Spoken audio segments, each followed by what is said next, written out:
Hello, everyone, and welcome to the Science of Exercise.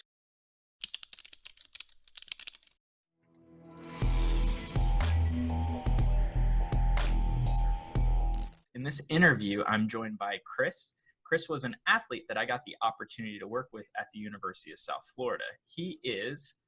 Was a Division I baseball player. So without further ado, I'm going to let Chris kind of give some background on who he is. Yeah, I'm Chris Chatfield. Like Tyler said, I played 4 years over at the University of South Florida.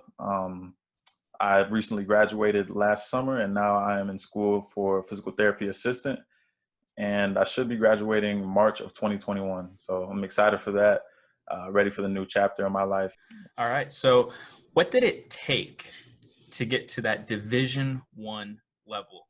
Like, what was that process like, man? I mean, I, I'm a washed up athlete. I didn't quite get there, my man.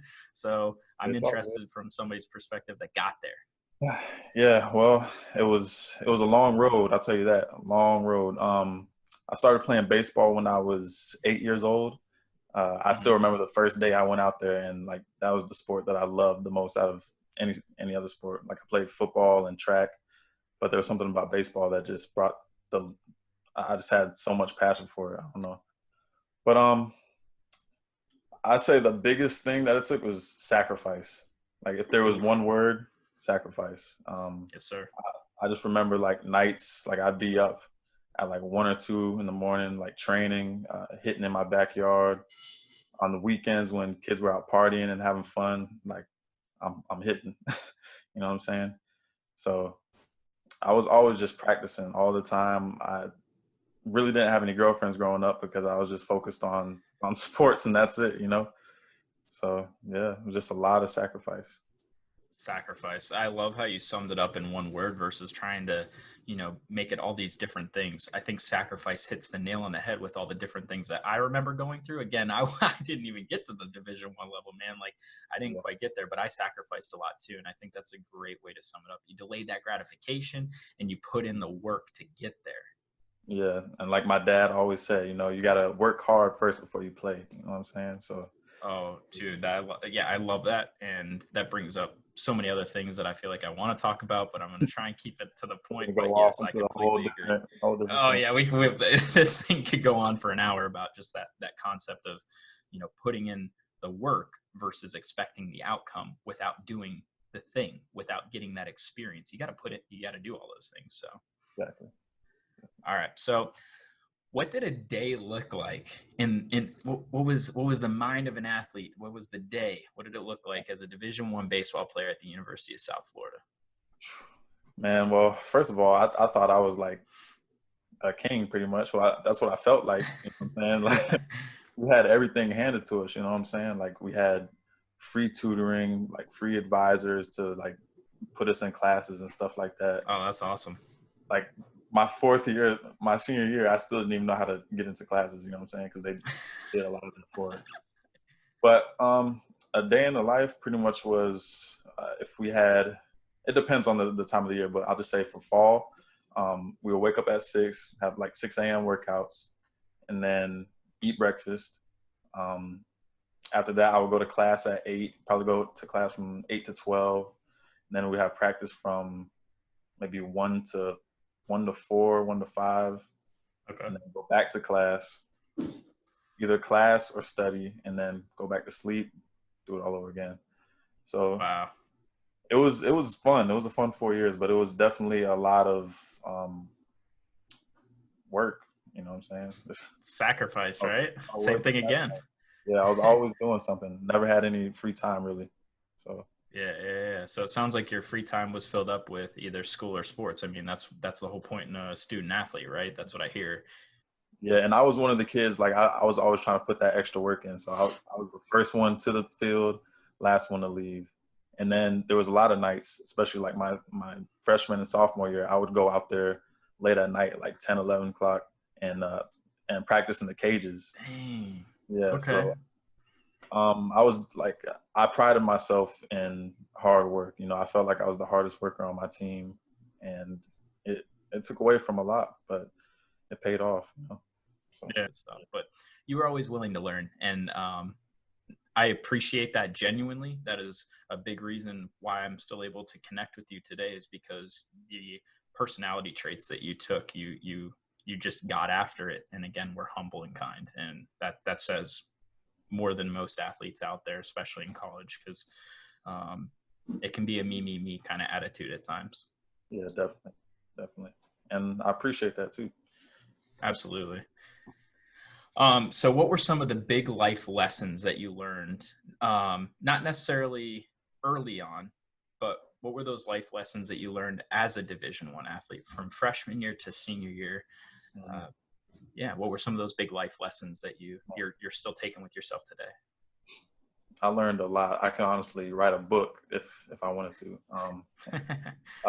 One of the biggest ones though that stood out to me was my identity. Like my freshman year coming into college, my whole identity as a person was a baseball player. You know what I'm saying? Like whoever knew me, like if you knew Chris Chatfield, you knew like he was a baseball player. So after like my 4 years when I didn't get drafted and I didn't have baseball anymore. I was moving on to a different thing. I struggled with my identity a lot because like baseball wasn't in my life how it used to be.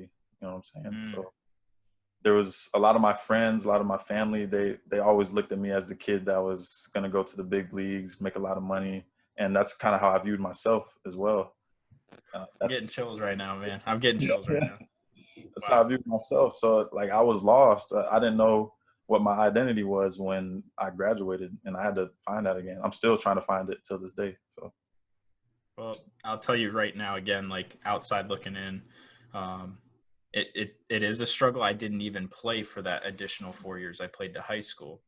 I still see myself as that athlete. I still struggle with some of those things that come along with the identity of being a baseball player specifically, or whatever sport that person may be playing. But I can only imagine how much more heightened that would be with the aspirations of going to that next level after those 4 years. That's got to change things a bit from what because I was like, man, if I go on, it's cool. Like it'll be fun. It'll be a free ride potentially, or at least discounted. Whereas your journey was, college was like, that was just another stepping stone for me. That was the end result. Yeah, exactly. Yeah, so it's tough, man. Like everyone that I know was looking at me to go to that next level. They're like, man, when are you going to go pro? When are you going to do this? When that didn't happen, I felt like a failure. I felt like I let a lot of people down, you know what I'm saying? But at the end of the day, that's baseball doesn't define who I am, you know what I'm saying? So 100%. Give me chills left and right. Like you're speaking to me because like it hits hard, because I went through some hardships too, and I'm sure there's plenty of other people that are potentially still in the same position today, years and years and years after being done with that sport. It's still their identity. Like you hear the hometown hero that won the state championship game, and that guy's still talking about it to this day because it's 50 years old. Yeah, right. It's still how they view themselves, which right, wrong, and different. At some point there is that next step, and it sounds like you're starting to find out that path right now, and you're starting to work on that, which is channeling what you're passionate about, which is health and wellness and relationship building versus baseball, because baseball taught you some of those things, is what I'm hearing. It speaks every time you talk. I hear humble, kind, and caring, and that's how you were on the field, at least again from my short experience with you. Definitely. Yeah, baseball taught me so many things. The biggest thing is honestly being humble. It's a humbling sport, huh? Man, you could be the cockiest dude out there, the most confident dude, and then go 0 for 3, you know what I'm saying? And get shelled on the mound. Yeah. So it's definitely a humbling sport. It teaches you how to fail. That's another lesson that I took away. Just knowing, like, if you fail, who cares? Failing is another learning experience. Like, if you go out there and strike out, you don't be mad that you struck out. Be mad if you didn't learn from that at bat. So what I started to learn as through my years in college is, all right, I struck out, but how did he pitch to me? Like, did he throw me, 0-2 slider or whatever? Like, figure out his tendencies and learn from your failures. I think Man, and you can carry that over to other things, right? So I can hear you start transitioning. You're talking about baseball. but I can hear what you're saying. You're saying, Yeah. well, you're going to get curveballs in life. You're going to get curveballs in training. You're going to get curveballs and outcomes that it's not your fault at the end of the day, but you know what? It's still the curveball that came at you, and you got to be accountable. You got to show up, but you got to learn that failing isn't the end of failing isn't necessarily failing. It's learning. And you said that to a T, and that's where my mind goes. Exactly. Beautiful, man. I love it. All right. So some of the lessons, some of the big life lessons that we just covered were being humble and, again, sacrificing and learning how to fail is what it sounds like baseball kind of taught you. And by failing, I mean learning how to learn. Yeah. And then again, just, learning about my identity and figuring out that Identity. Yes. It's not everything. It's not my life. Yeah. Also, last thing, some advice that I would like to give to younger athletes, trying to, be D-1 athletes or whatever. Take school seriously. That's all I can say. Take school seriously. When I was my freshman year through like sophomore and junior year in college, I didn't take it as serious as I should have. And it kind of messed me up when baseball was taken away from me because I wanted to go to DPT school, but my GPA wasn't high enough to get there. So now I have to do PTA school. So just that's one regret, if I have any regrets. That was one regret that I had in college. Just like take schooling serious, because baseball doesn't last forever. Like everyone has to hang up the cleats sometimes.